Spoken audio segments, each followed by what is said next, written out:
Зиннатулла Билалтиновның журналистлар янына шығуынан ук дулкынлануы сизелә, чөнки бу гадәти генә очрашу түгел. Матбугат конференциясендәге иң беренче һәм төп сорау Зиннатулла Билалтиновның баш тренер вазифасында калу-калмавы. Я очень много уже проработал тренером. Мин инде озак еллар тренер булып эшләдем. Бу миңа бик ошый, ләкин шунысы бар. Ул бик күп көч, куәт таләп итә торган хезмәт. Минем өчен баш тренер вазифасыннан китеп, хоккейда башка форматта эшләсәм кулайрак булыр. Безнең сөйләшү дә шулай иде бит. Узган сезонда бер сезонга дип килешү төзелде. Больших сил, эмоций и, в общем-то, большая ответственность. Исегезгә төшәбез, узган сезонның нәкъ кызган чагында Зиннатулла Билалтинов Ак Барста остазлык итүче Олег Знарукны алыштырды. Ул чакта Казан клубы рәттән җиңелүгә дучар булып, хәтта плей-оффка кермәү куркынычы да бар иде. Зиннатулла Хайдар улы тиз арада команданы аякка бастырды. Нәтиҗәдә финалга барып җиттеләр һәм 4нче мәртәбә Гагарин кубогын яуларга бер адым гына калды. Сезон ахырында аның алга табада тренер булып калуын Рөстәм Миңнеханов шәхсән үзе сораган иде.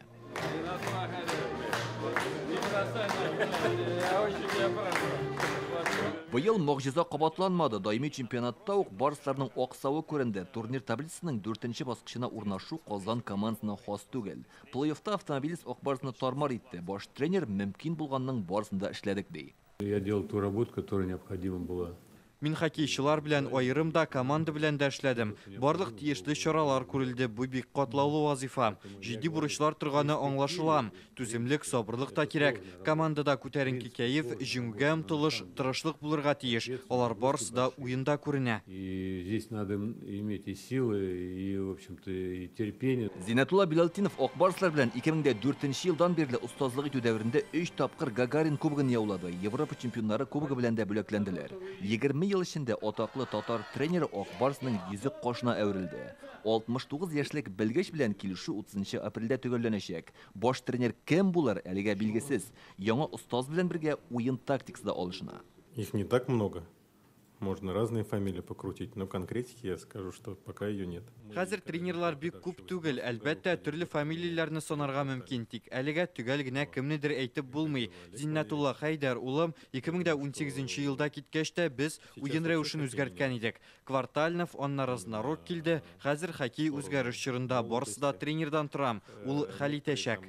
Китүчеләр һәм килүчеләр исемлеге аталмаса да, шунысы мәгълүм, киләсе сезонда яшь уенчыларга йөз тотарга җыйналар. Хоккей йолдызларына лаеклы алмаш булырлык өметле спортчылар республикада да шактый. Кыскасы, әлеге Ак Барс хоккейчыларының алдагы язмышы тулысынча хәл ителмәгән, чөнки клуб һәм спортчылар арасындагы килешү апрель азагында төгәлләнә. Әлегә исә физик форманы саклау өчен хоккейчылар даими рәвештә бузда күнегүләр үткәрә. Ә инде җәйге ял 30 апрельдән соң планлаштырылган. Илдар Сафиуллин, Данил Филатов, Яңа Гасыр каналы.